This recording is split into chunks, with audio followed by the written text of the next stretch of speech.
நல்லதே நடக்கும். ஓம் நம சிவாயும். எல்லாம் அல்ல ஸ்ரீ பாராகியம்மன் திருவடி சரணம்.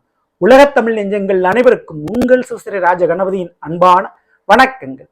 இன்றைய பதிவில் கும்பராசியில் பிறந்த நண்பர்களே, தேடி தேடி அலைஞ்சது போதும், ஓடி போய் பேசி பேசி கெஞ்சிய காலகட்டங்கள் போதும், ஆசையை அடக்கி வச்சு சேர்த்து வச்ச காசு அனாமத்தா அநியாயத்துக்கு செலவாகுது என வருந்திய காலகட்டம் முடிவுக்கு வருது. சனி பகவானுடைய வக்ர காலகட்டத்தின் மூலமாக கும்பராசியில் பிறந்த உங்களுக்கு குடும்பத்தில் ஏற்பட்ட மிகப்பெரிய கர்ம மாற்றம். ஸோ இன்றைய பதிவுல சனிவனுடைய வக்ர பயிற்சியினுடைய பலன்களை பார்க்க போறோம். ஸோ பதிவை ஃபுல்லா பாருங்க நம்ம சேனல். ஏற்கனவே கும்பராசியில் பிறந்த உங்களுக்கு ராகு கேது பயிற்சி பலன்கள் மற்றும் குரு பயிற்சி பலன்கள்லாம் பதிவிட்டாச்சு. பார்க்காதவங்க சேனலை பாருங்க, கண்டிப்பா யூஸ்ஃபுல்லா இருக்கும். மறக்காம நம்ம சேனலை சப்ஸ்கிரைப் பண்ணிட்டு கூட தர பெல் ஐகான் பிரஸ் பக்கத்துல ஒரு ஆல் அண்ட் ஆஃப் தவறாம செலக்ட் பண்ணிச்சுங்க. உனதான் நாங்கள் பதிவிடக்கூடிய அடுத்தடுத்த பதிவுகள் உங்களுக்கு உடனுக்குடன் நோட்டிபிகேஷனாக வந்து சேரும். கும்பராசியில் பிறந்த நண்பர்களே, சனிவானுடைய வக்ரம். சனிவான் கர்மக்காரகன் அப்படின்னு சொல்லுவாங்க. விதிக்கு காரகம் வைக்கக்கூடிய ஒரு கிரகம் இந்த சனி பகவான் தான். அதனாலதான் யாரையும் பாரபட்சம் பார்க்காமல் ஒரு பனிஷ்மெண்ட்டை, ஒரு தண்டனையை கொடுக்கக்கூடிய ஒரு கிரகம் நீதிமான் என்று சொல்லுவாங்க. அதனால அந்த 7 சனிலாம் வந்துச்சுன்னா கர்மா வேலை பார்க்க ஆரம்பிக்கும். நாம செய்த பாவ புண்ணியம் நமக்கு வேலை பார்க்க ஆரம்பிக்கும். அதன்படியே நமக்கு நல்லது கெட்டது நடக்கும். அப்போ கர்மாவுக்கு, அதாவது கடவுளுக்கு பயப்படாதவர்கள் கூட கர்மாவுக்கு பயப்படுவார்கள். அப்படி கர்மத்திற்கு காரகிரகம் தான் சனி பகவான். சரிங்களா? சோ அப்படிப்பட்ட சனிவான் உங்களுடைய கும்பராசிக்கு 2ஆம் இட மீனத்துல அமர்ந்திருக்கிறார். சனியோட வக்ரம் ஏற்பட போகுது. முதல்ல வக்ரம்னா என்ன? ஒரு கிரகம் பின்னோக்கி நகர்ந்து போறதுதான் நம்ம வக்ரம்னு சொல்றோம். அது எதனால பின்னோக்கி நகர்ந்து போகுது அப்படின்னா சூரியனுடைய எதிர்ப்பு விசையின் காரணமாக. அதாவது மீன ராசியிலிருந்து 5ஆம் வீடு கடகம். ஸோ 5ஆம் வீட்டுல ஆடி மாதம் உள்ள நுழையக்கூடிய சூரியன். ஸோ அங்கிருந்து ஆரம்பிக்குது இந்த வக்ர காலகட்டங்கள். அப்படியே விருச்சிக ராசி வரை, அதாவது கார்த்திகை மாசம் வரை, ஏன்னா கார்த்திகை மாதம் சூரியன் விருச்சிக ராசியில் இருப்பார். 9ஆம் வீட்டுக்கு வரும் வரை இந்த வக்ர காலகட்டம் தொடரும். சரிங்களா? அதாவது சூரியன் 5லிருந்து 9ஆம் ராசிக்கு வர்றது வரைக்கும் இந்த வக்ர காலகட்டம் இருக்கும். ஸோ இதனால என்ன நன்மை நடக்கும் அப்படின்னா, ஒரு நல்ல கிரகம் சுப கிரகம் குரு பகவான் வக்ரம் அடைஞ்சா நல்லது நடக்காது. அதே போல ஒரு அசுப கிரகமான சனிவன் வக்ரம் அடைஞ்சா கெட்டது நடக்காது. கெட்டது நடக்கலைனாலே நல்லது தானே. சரி, எந்த விஷயத்துலங்க நல்லது நடக்கும் அப்படின்னா அது இருக்கின்ற வீட்டை பொறுத்து. இப்போ சனிவன் எங்க இருக்கிறாரு? உங்களுடைய கும்பராசிக்கு 2ஆம் வீட்டுல இருக்கிறார். அப்போ குடும்பத்தில் ஒரு கெட்டது நடக்காமல் போகும். அப்போ ஒரு நல்லது நடக்கும். அந்த கெட்டதெல்லாம் சரியாகும், கெட்டதெல்லாம் விலகும். சரிங்களா? சோ டீட்டெயிலா நம்ம பார்த்துருவோம். ஜூலை 13ஆம் தேதி சனிவன் வக்ர பயிற்சி தொடங்குது. ராசிக்குள்ளேதான் வக்ர மாறாரு. அவர் ராசி மாறல. நவம்பர் மாசம் 28ஆம் தேதி வரை வக்ரத்துலதான் இருக்க போறாரு இந்த சனி பகவான். சரிங்களா? அப்போ அதுவரை உங்களுக்கு மிகப்பெரிய அளவு நல்லது, மிகப்பெரிய அளவு கெட்டது நடக்காம இருக்கும். அப்போ உங்களுடைய பிரச்சனை நீங்க சரி பண்ணிக்க முடியும். சரிங்களா?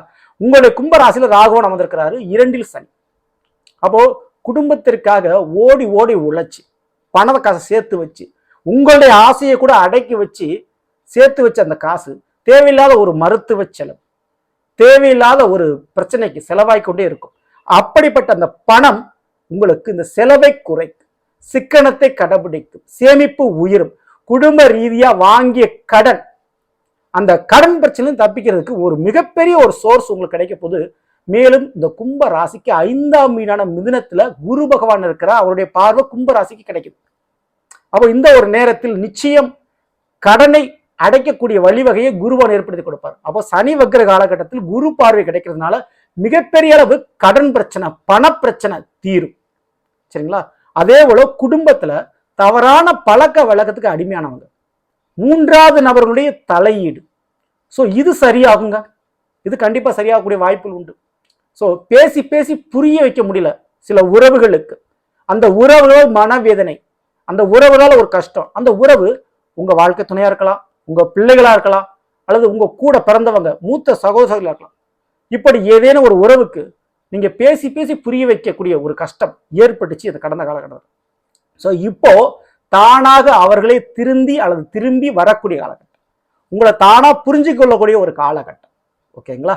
ஸோ இதற்கு அடுத்தபடியா இந்த ஏவல், செய்வினை, பில்லி சூனியம் இப்படிலாம் சொல்லுவாங்க மறைமுகமான ஒரு மாந்திரிக விஷயத்தில். இதில் பாதிக்கப்பட்டிருந்தால் கும்பராசியில் பிறந்த நீங்களோ உங்க வீட்டில் இருக்கக்கூடிய உறவுகளோ பாதிக்கப்பட்டிருந்தா கண்டிப்பா இந்த ஒரு வக்ர காலகட்டத்தில், சனி வக்ர காலகட்டத்தில் அதுல இருந்து தப்பிப்பீர்கள். அதுல இருந்து ஒரு தீர்வுகள் உங்களுக்கு கிடைக்கும். ஓகேங்களா? அதுக்கு காரணம் இந்த 5ஆம் வீட்டில் இருக்கக்கூடிய குரு பகவான் தெய்வ வழிபாடுகள், தெய்வ அனுகிரகத்தை உங்களுக்கு ஏற்படுத்தி கொடுக்கிறாங்க. சரிங்களா? ஸோ அது கண்டிப்பா நடக்கும். அடுத்து பணத்திற்காக அலைஞ்சது, ஒரு வேலைக்காக அலைஞ்சது, சரிங்களா? ஸோ வருமானத்திற்காக அலைஞ்சல் கண்டிப்பா அது தீர்வடைதுங்க.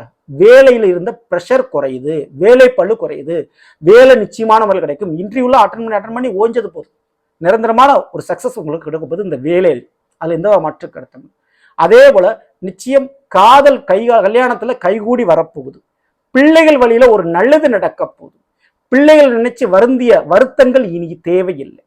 ஓகேங்களா? ஸோ அதுல ஒரு நல்ல விஷயம் நடக்கும். வார்த்தைகளால் ஏற்பட்ட பிரச்சனைகள் சரியாகும். ஓகேங்களா? அதுல கட்டிய வீட்டுனால ஏற்பட்ட பிரச்சனை, வீடு கட்டுறது வாங்குறது அல்லது வீட்டுனால ஒரு பிரச்சனை ஓடிக்கிட்டு இருக்குங்க அப்படின்னு அந்த பிரச்சனைகள் உங்களுக்கு சரியாகும். கூட பிறந்த அது மூத்த சகோதர சகோதர ஏற்பட்ட பிரச்சனைகள் படிப்படியா குறையும். இதே நேரத்துல சனியோட வக்ர காலகட்டத்தில் சனி பார்வையால் ஏற்பட்ட கெடுபலன் குறையும். அப்ப மீனத்தில் இருக்கக்கூடிய சனி பகவான் 3ஆம் பார்வையாக ரிஷபராசியை பார்த்தார். உங்களுடைய கும்பராசிக்கு அது 4ஆம் வீடு. அப்ப வண்டி வாகனத்தில் ஏற்பட்ட பிரச்சனை, படிப்புல ஏற்பட்ட தடை பிரச்சனை இதெல்லாம் சரியாகும். படிப்புல ஏற்பட்ட ஒரு மன அழுத்தம் நீங்கும். ஓகேங்களா? அப்ப கும்பராசியில் பிறந்த மாணவ மாணவர்களுக்கு மிகுந்த ஒரு நன்மையான ஒரு காலகட்டம். நீங்க நினைச்ச அந்த மார்க்கை ஸ்கோர் பண்ணிட முடியும். படிப்புல விட்டத இடத்தை நீங்க பிடிச்சிட முடியும். ஓகேங்களா? வண்டி வாகன மாற்றங்கள், வண்டி வாகனத்தில் ஏற்பட்ட பிரச்சனைகள் சரியாகும். ஓகேங்களா? ஸோ இதுக்கு வாய்ப்பு உண்டு. அம்மாவுடைய உடம்பு சரியாகும். அடுத்து 7ஆம் பார்வையா உள்ள கும்பத்திற்கு 8ஆம் வீடான கன்னியை பார்த்தார். அப்போ ஆயுள் காப்பாற்றப்படுது. கண்டிங்களா? ஸோ உங்களோட ஆயுள் காப்பாற்றப்படும். மறைமுகமான ஸ்தானங்கள் வந்த பிரச்சனைகள் சரியாகும். வாழ்க்கை துணையால் ஏற்பட்ட கஷ்ட நஷ்டங்கள் தீரும். மன அழுத்தம் தீருங்க. முக்கியமா மைண்டு சம்மந்தப்பட்ட எந்த விதமான பிரச்சனை வந்து ஒரு ரிலீஃப் ஆகும். தலைமையில் ஏதோ ஒரு பாரத்தை தூக்கி சுமக்கிற மாதிரி சில தேவையில்லாத பொறுப்புகளையும், சில தேவையில்லாத உறவுகளையும், சில தேவையில்லாத பிரச்சனைகளையும் நீங்க தூக்கி வச்சு சுமந்தீங்க. ஸோ அதுல இருந்துலாம் ஒரு விடுதலை கிடைக்கும். வெளியில சொல்ல முடியாத ஒரு பிரச்சனை, அப்படி ஒரு பிரச்சனை யார்ட்டையும் நான் ஷேர் பண்ண முடியாது. ஸோ அது எப்படி தீரப்போகுது? கடவுள் தான் அதை பார்த்து தீர்த்து வைக்கணும். அப்படிப்பட்ட ஒரு பிரச்சனை உங்க மனசுக்குள்ள இருக்கும். அந்த மனதிற்குள் இருந்த பிரச்சனையை கர்மா மாறுவதால், அதுவும் குடும்ப ஸ்தானத்தில் இருக்கக்கூடிய சனிவானுடைய கர்மா மாறுவதால், அந்த கர்ம பகவான் வக்ரம் அடைவதால் நிச்சயம் அந்த சொல்ல முடியாத கவலை, சொல்ல முடியாத பிரச்சனை இறைவனுடைய அனுகிரகத்தின் தானாக உங்களுக்கு தீர்க்கப்படும். அதுக்கு மிக முக்கிய காரணம் கர்மக்காரகன் சனிவானுடைய வக்ரம். ஓகேங்களா? ஸோ மறைமுக பிரச்சனை மறைந்தே போகும். இதற்கு அடுத்தபடியா சனிவானுடைய 10ஆம் பார்வை என்பது, ஸோ கண்டிப்பா இந்த 10ஆம் பார்வை கண்டிப்பா அந்த வக்ர காலகட்டத்தில் மாறுது, தீருது. ஓகேங்களா? ஸோ அப்படி மாறி தீரக்கூடிய ஒரு காலகட்டத்தில் நிச்சயம் இந்த கும்பராசியில் பிறந்தவங்களுக்கு மிகப்பெரிய ஒரு நன்மை அப்படின்றது பண வரம். பண லாபங்கள் தடையின்றி வரும். தேவையில்லாத செலவுகள் உங்களுக்கு குறையும். உங்க பணம் உங்க ஷேர் கைக்கு வந்து சேருவது உறுதி. சரிங்களா? ஸோ குறிப்பிட்டு பிள்ளைகள் வழியிலும் வாழ்க்கை துணை வழியிலும் வருமானமும் வரவும் கண்டிப்பா கிடைக்கும்.